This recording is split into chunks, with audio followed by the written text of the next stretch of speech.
The American Claimant by Mark Twain. Chapter 13.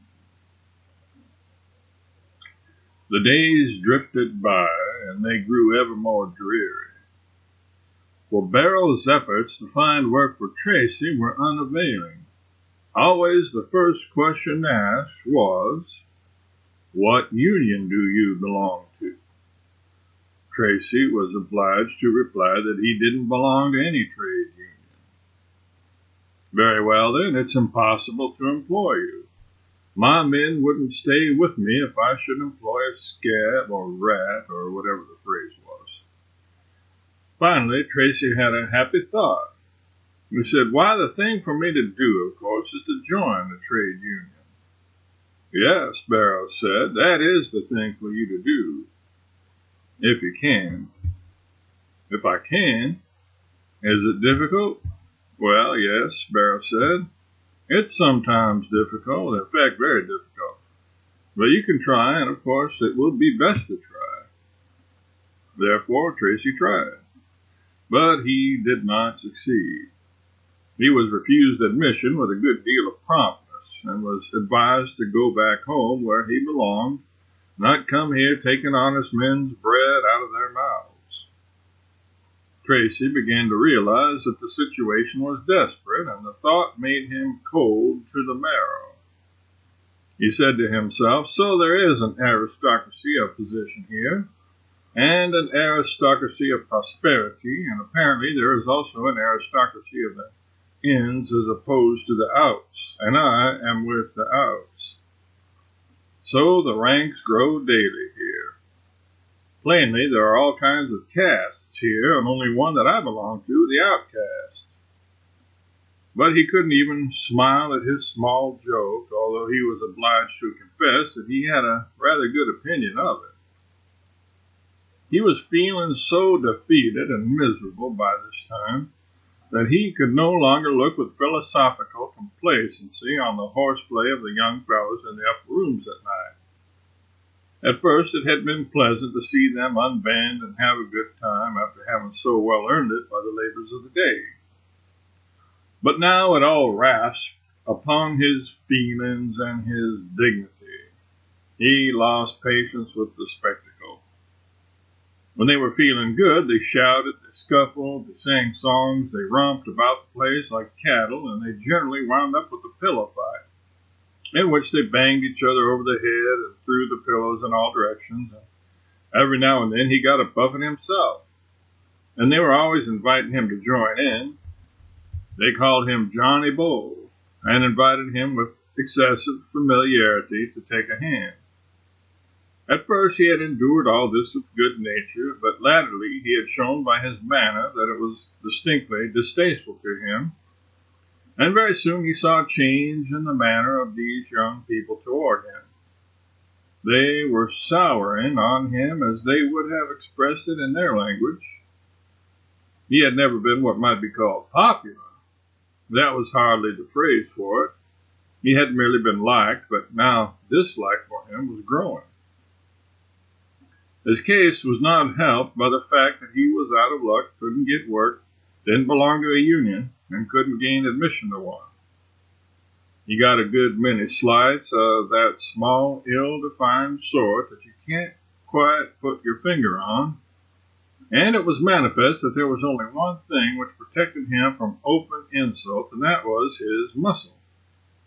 These young people had seen him exercising mornings after his cold sponge bath, and they had perceived by his performance and the build of his body that he was athletic, and also versed in boxing. He felt pretty naked now, recognizing that he was shorn of all respect except respect for his fists. One night when he entered his room, he found about a dozen of the young fellows there carrying on a very lively conversation, punctuated with horse laughter. The talking ceased instantly, and the frank affront of a dead silence followed.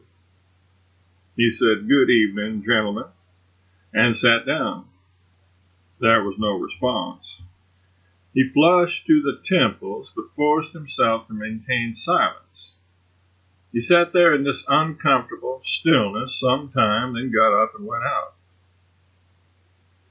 The moment he had disappeared, he heard a prodigious shout of laughter break forth. He saw that their plain purpose had been to insult him. He ascended to the flat roof, hoping to be able to cool down his spirit there and get back his tranquility. He found the young tinner up there, alone and brooding, and entered into conversation with him.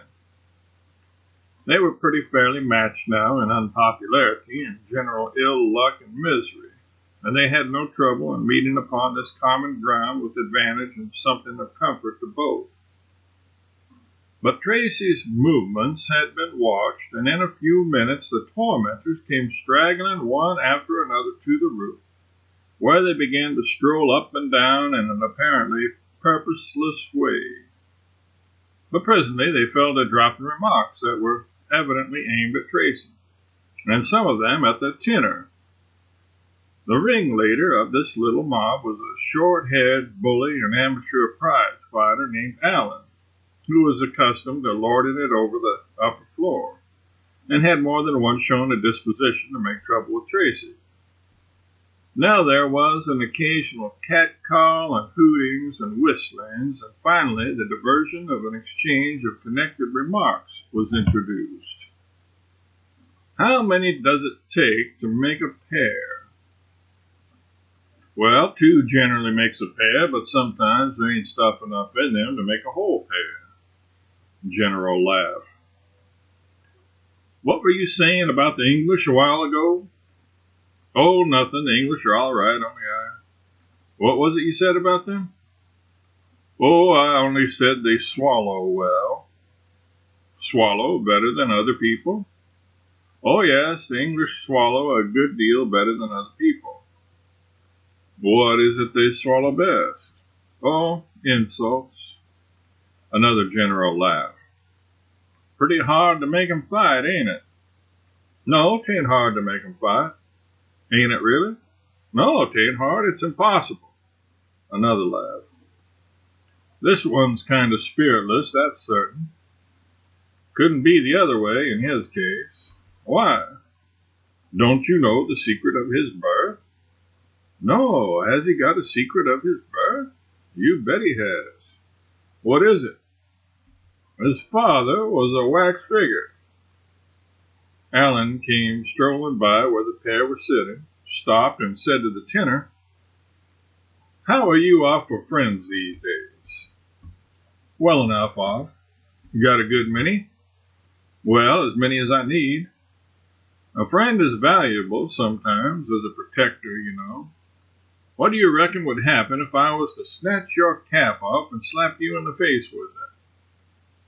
Please don't trouble me, Mr. Allen. I ain't doing anything to you. You answer me. What do you reckon would happen? Well, I don't know. Tracy spoke up with a good deal of deliberation and said, Don't trouble the young fellow. I can tell you what would happen. Oh, you can you? Boys, Johnny Bull can tell us what would happen if I was to snatch this chump's cap off and slap him in the face with it. Now you'll see. He snatched the cap and struck the youth in the face, and before he could inquire what was going to happen, it had already happened, and he was warming the tin with the broad of his back. Instantly there was a rush and shouts of, A ring, make a ring! Fair play all round, Johnny's grit, give him a chance. The ring was quickly chalked on the tin, and Tracy found himself as eager to begin as he could have been if his antagonist had been a prince instead of a mechanic. At bottom, he was a little surprised at this, because although his theories had been all in that direction for some time, he was not prepared to find himself actually eager to measure strength with quite so common a man as this ruffian. In a moment, all the windows in the neighborhood were filled with people, and the roofs also. The men squared off, and the fight began.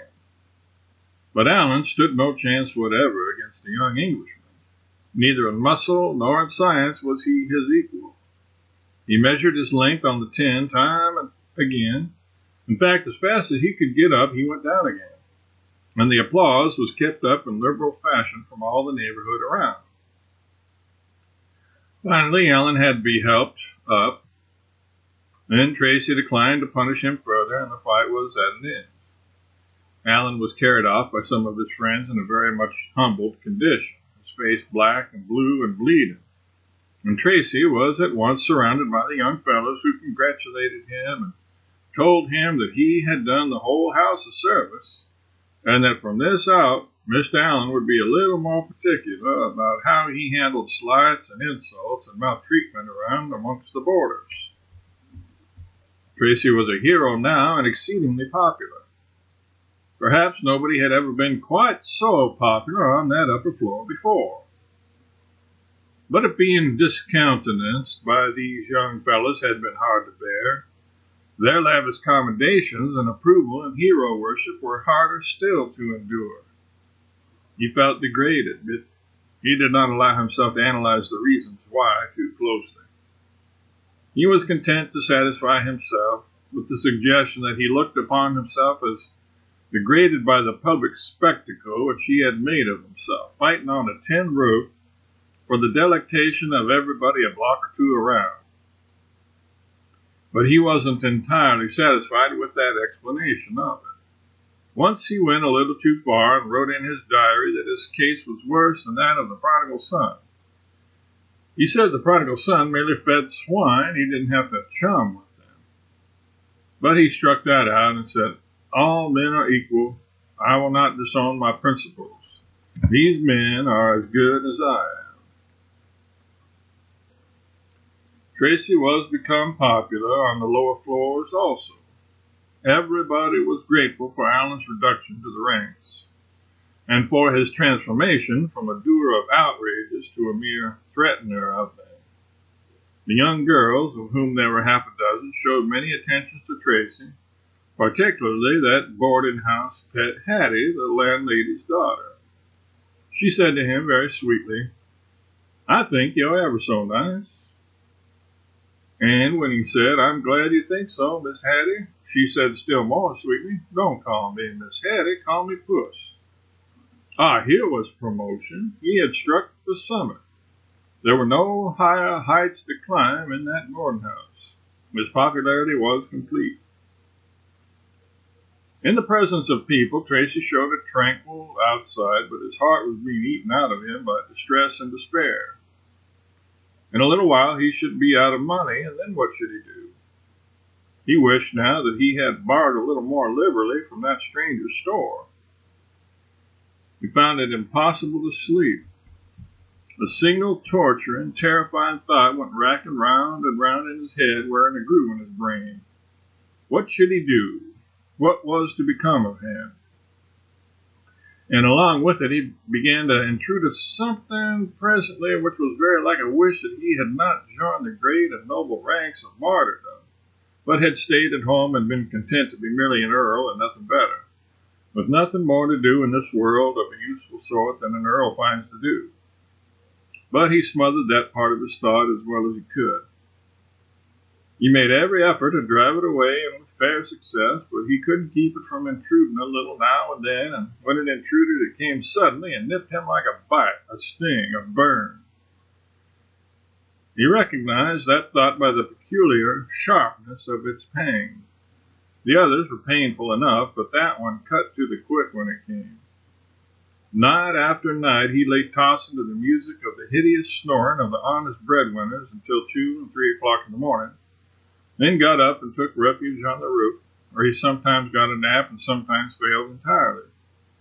His appetite was leaving him, and the zest of life was going along with it. Finally, one day, being near the imminent verge of total discouragement, he said to himself, and took occasion to blush privately when he said it, "If my father knew what my American name is, my duty to my father rather requires that I furnish him my name.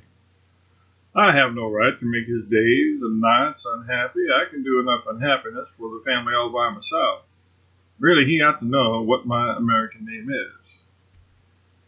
He thought over it a while and framed a cablegram in his mind to this effect: "My American name is Howard Tracy."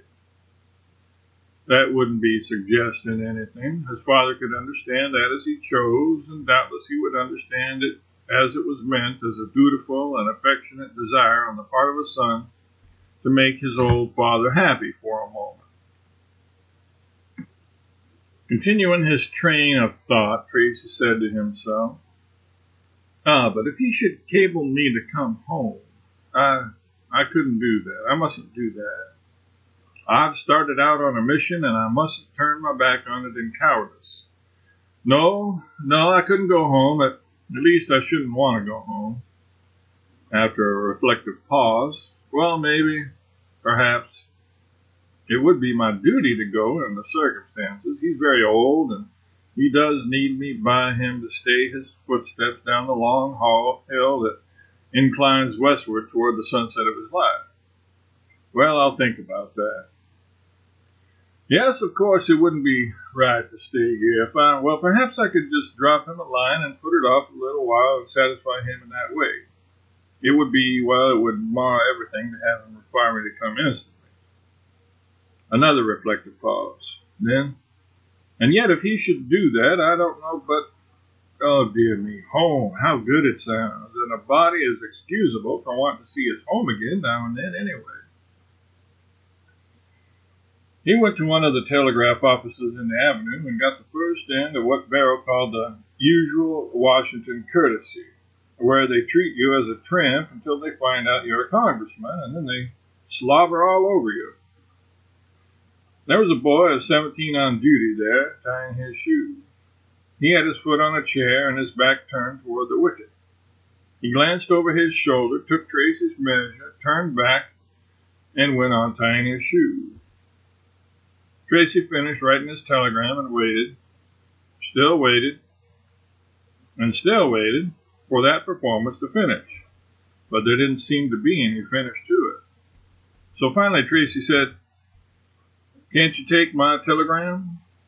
The youth looked over his shoulder and said, by his manner, not his words, "Don't you think you could wait a minute if you tried?" However, he got the shoe tied at last and came and took the telegram, glanced over it, then looked up surprised at Tracy. There was something in his look that bordered upon respect, almost reverence, it seemed to Tracy. Although he had been so long without anything of this kind, he was not sure that he knew the signs of it. The boy read the address aloud with pleased expression in face and voice. "The Earl of Rossmore. Cracky, do you know him?" "Yes." "Is that so? Does he know you?" "Well, yes." "Well, I swear, will he answer you?" "I think he will." "Will he, though?" "Where will you have it sent?" "Oh, nowhere. I'll call here and get it." "When shall I call?" "Oh, I don't know. I'll send it to you." "Where shall I send it? Give me your address. I'll send it to you as soon as it comes." But Tracy didn't propose to do this. He had acquired the boy's admiration and deferential respect, and he wasn't willing to throw these precious things away, and results sure to follow if he should give the address of that boarding house. So he said again that he would call and get the telegram and went his way. He idled along, reflecting. He said to himself, "There is something pleasant about being respected. I have acquired the respect of Mr. Allen and some of those others, and almost the deference of some of them on pure merit for having thrashed Allen. While their respect and their deference, if it is deference, is pleasant, a deference based upon a sham, a shadow, does really seem pleasanter still. It's no real merit to be in correspondence with an earl, and yet, after all, that boy makes me feel as if there was."